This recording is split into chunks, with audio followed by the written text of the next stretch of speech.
सती माता एक बड़ा ही पवित्र शब्द, जिसको सुनते ही जनमानस में सम्मान जागृत हो जाता है। व्यक्ति नतमस्तक होने लगता है।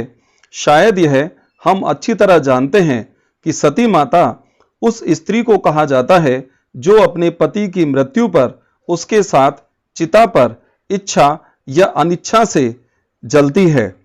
वास्तविकता में सती माता सती प्रथा नामक एक कुप्रथा की शिकार स्त्री होती है।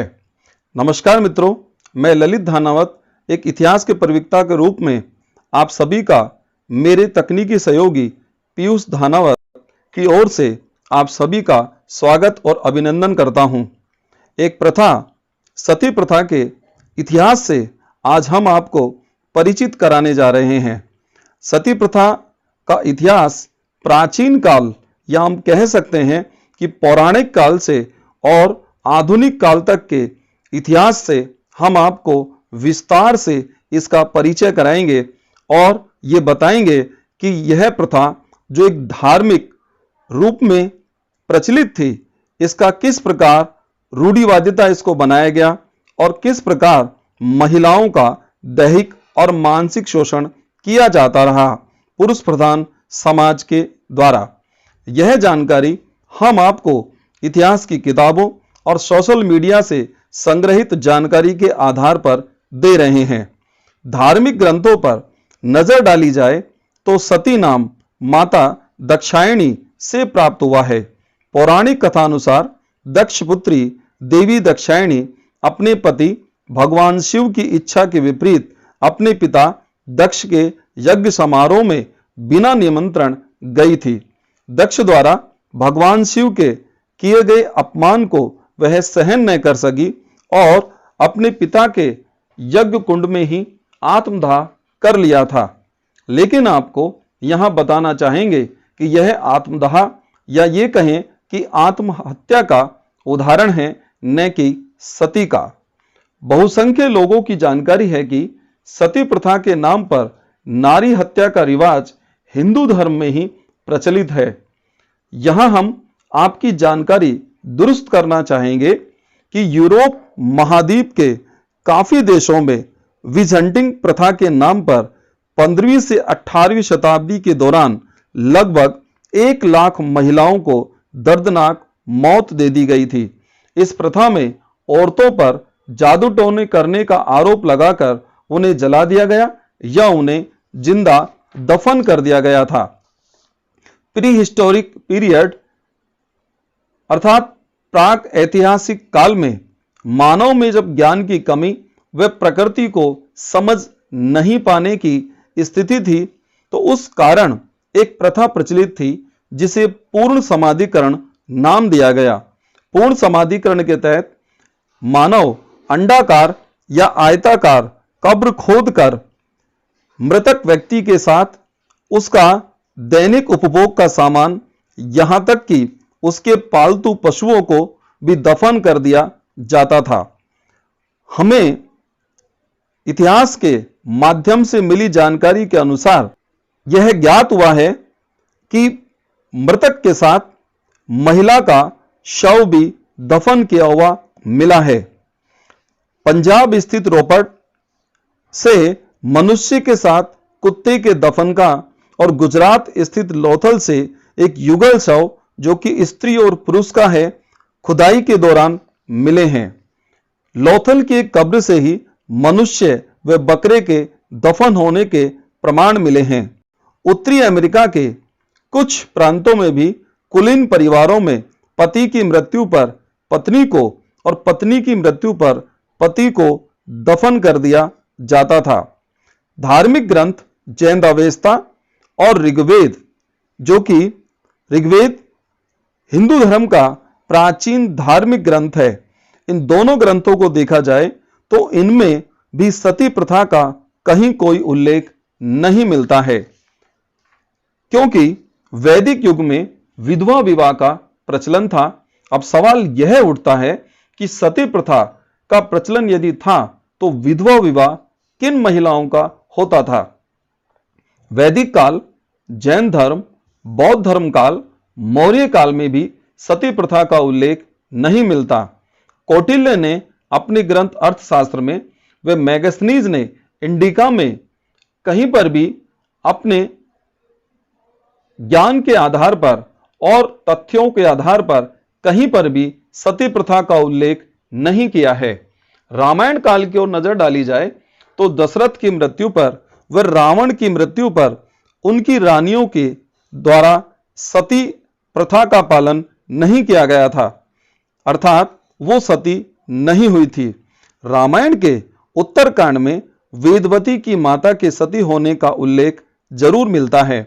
महाभारत काल में पांडु की पत्नी माद्री व वासुदेव की पत्नी के सती होने का उल्लेख हमें मिलता है, किंतु घटोत्कच द्रोण की पत्नी के सती होने का उल्लेख नहीं है।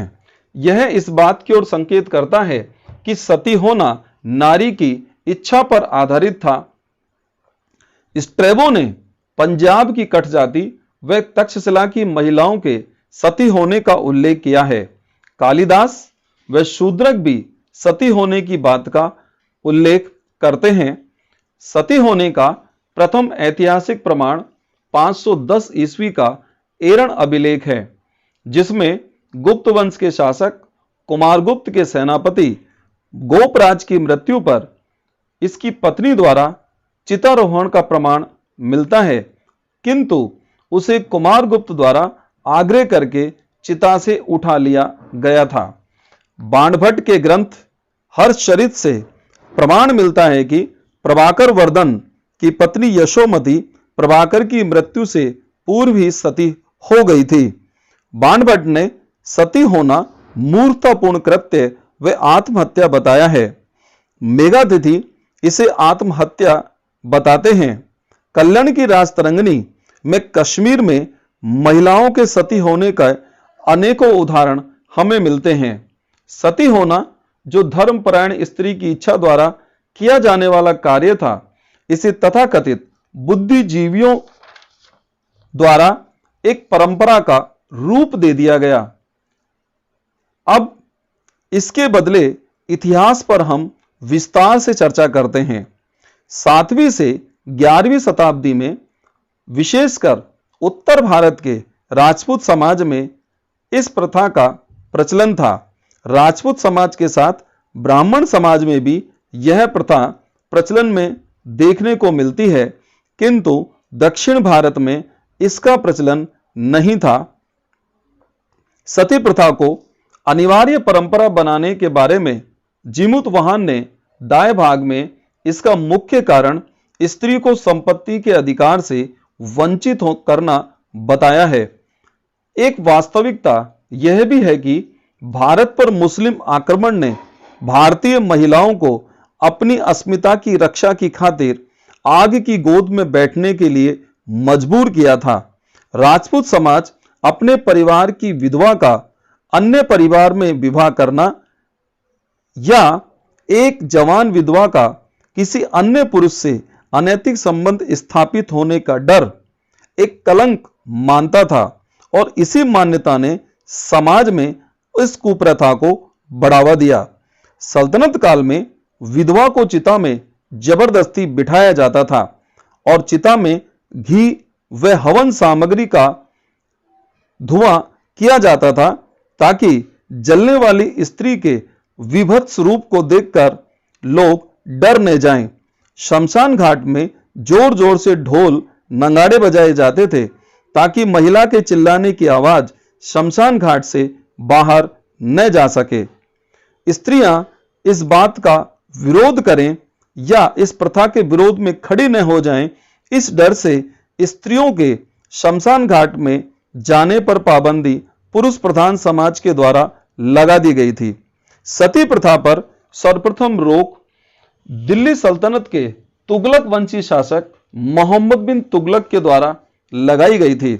मोहम्मद बिन तुगलक को इतिहास में रक्त पिपासु एवं पागल शासक के नाम से भी जाना जाता है। सती प्रथा पर रोक के असफल प्रयास मुगल शासक बाबर, हुमायूं और अकबर के द्वारा भी किए गए थे। अकबर के काल में विधवा को कुछ नशा करा के उसे अर्ध बेहोश अवस्था में चिता पर बैठाया जाता था या चिता के बीचों बीच एक बल्ली गाड़कर उससे उसे बांध दिया जाता था ताकि महिला भाग न सके। औरंगजेब ने सती प्रथा पर कड़ा अंकुश लगाया, किंतु औरंगजेब की मृत्यु के बाद अंकुश में शिथिलता आ गई। भारतीय पुनर्जागरण के जनक राजा राम मोहन राय, जो बचपन से इस प्रथा को देखते आ रहे थे, उन्हीं के परिवार में घटी एक घटना ने उन्हें इस प्रथा के विरोध में खड़ा कर दिया। 1811 ईस्वी में राजा राम मोहन राय के बड़े भाई जगमोहन की मृत्यु पर उनकी भाभी अनीता मंजरी को सती किया गया था। इस घटना ने राजा राम को झकझोर कर रख दिया। राजा राम के विरोध और भारत के तत्कालीन governor general Lord William Bentinck के प्रयासों से एक अधिनियम या कहीं कानून पारित किया गया, जिसे सती प्रथा निरोधक अधिनियम 1829 के नाम से जाना जाता है। इस अधिनियम की धारा 17 के तहत सती प्रथा को प्रतिबंधित किया गया था। यह अधिनियम सबसे पहले बंगाल प्रेसिडेंसी में लागू हुआ। इस अधिनियम के बावजूद भारतीय समाज के वो लोग जिन्होंने इसे धार्मिक परंपरा बना दिया था, वो इसे त्यागने के पक्ष में नहीं थे। उत्तर भारत का राज्य राजस्थान इस प्रथा से सर्वाधिक प्रभावित रहा है।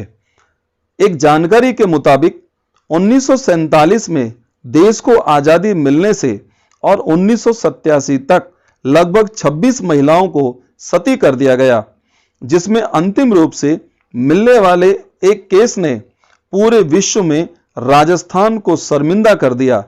घटना है 4 सितंबर 1987 को राजस्थान के सीकर जिले के दिवराला गांव की।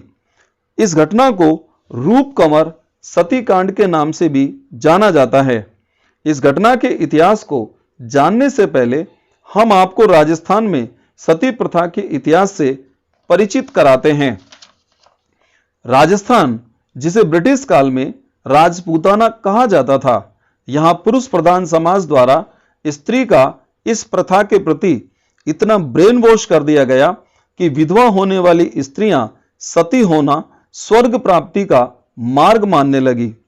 राजपूताना में सती होने को सहगमन, सहमरण, अण्वारोहण, स्वर्गारोहण के नाम से भी जाना जाता है। सती होने वाली स्त्री को परिवार व गांव वालों द्वारा उसे देवी के रूप में पूजा जाता था।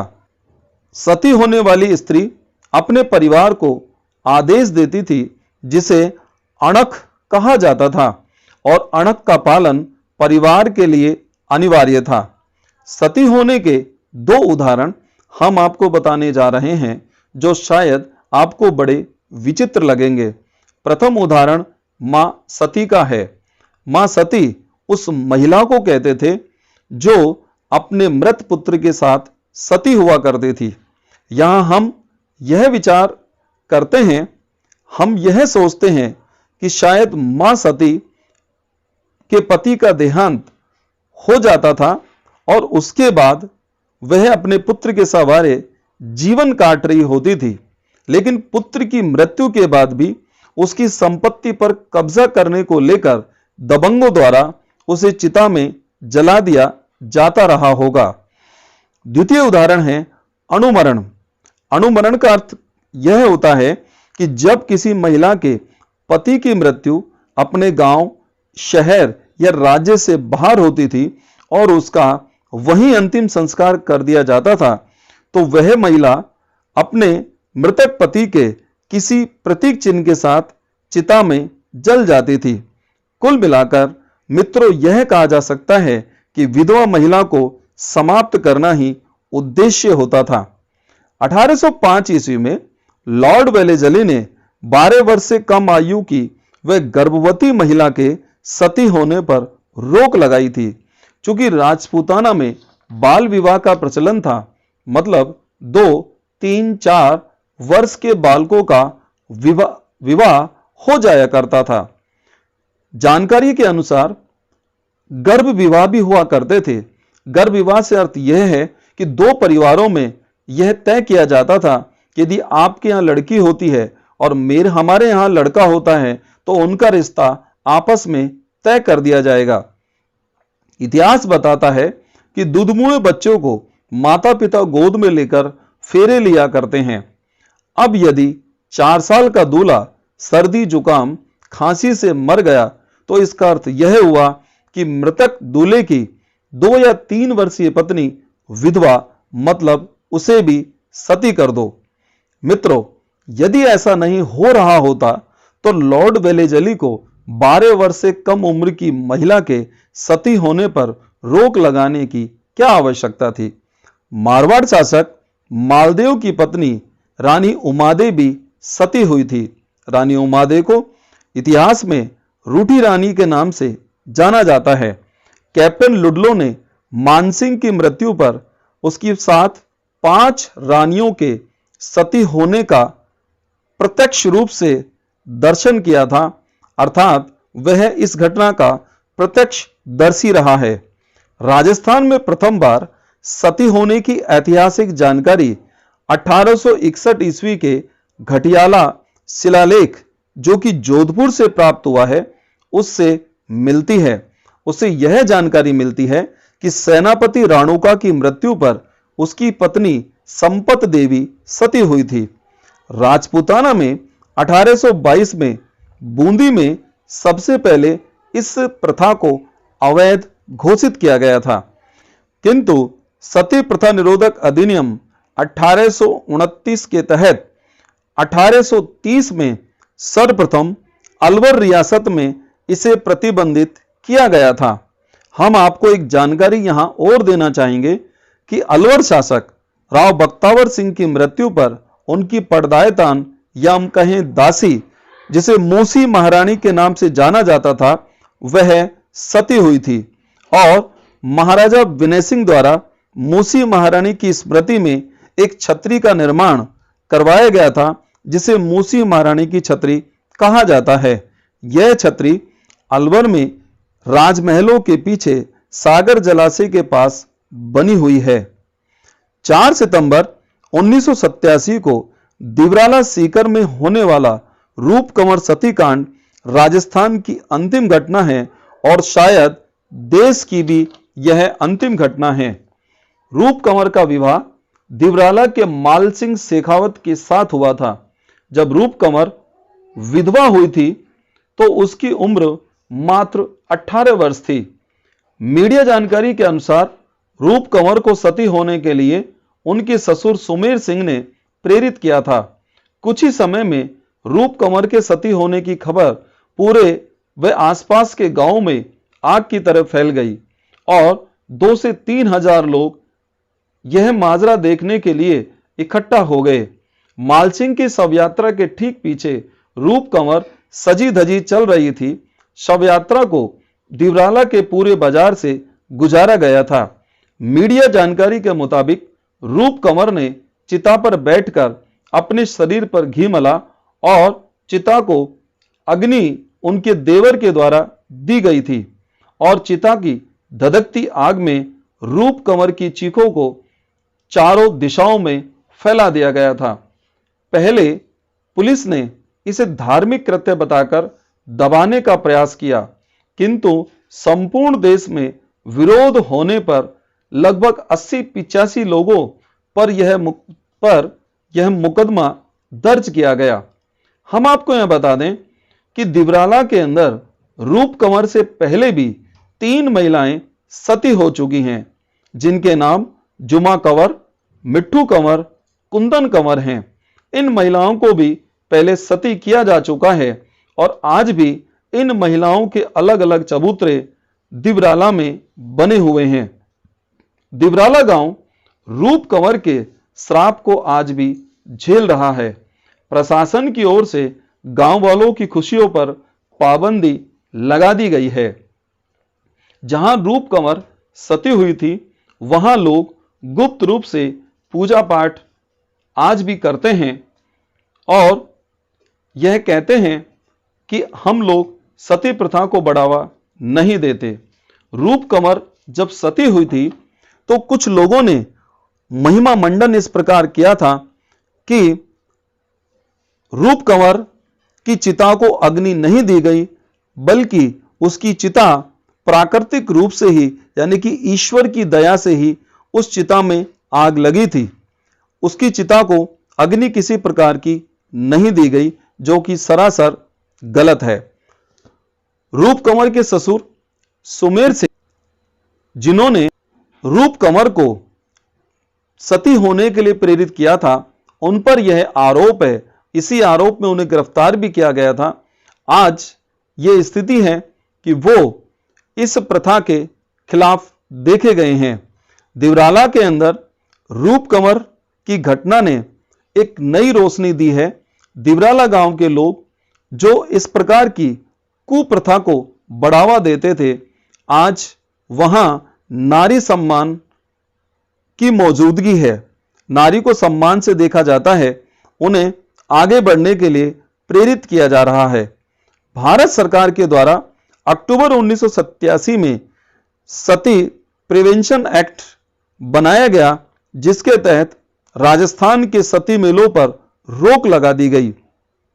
लेकिन जन भावना को ध्यान में रखते हुए सती मेलों से कालांतर में रोक हटी और अब राजस्थान में जो भी सती मेले लगते हैं वहां धारा 144 लगा दी जाती है। डियर फ्रेंड्स, पुरातन धार्मिक आस्था का पुरुष प्रधान समाज द्वारा दुरुपयोग कर कुरीति को रीति बना नारी का दैहिक और मानसिक शोषण सदियों से किया जाता रहा है। आज की यह जानकारी आपको कैसी लगी, हमें कमेंट बॉक्स में जरूर बताएं। यदि ये वीडियो आपको अच्छा लगा है तो आप इसे लाइक करें, प्लीज आगे शेयर करें, और यदि आप हमारे वीडियो को पहली बार देख रहे हैं तो इसे सब्सक्राइब जरूर करें। आगामी इतिहास की ऐसी किसी जानकारी के साथ अग्रिम वीडियो से हम आपको जल्दी रूबरू कराएंगे। तब तक के लिए बहुत बहुत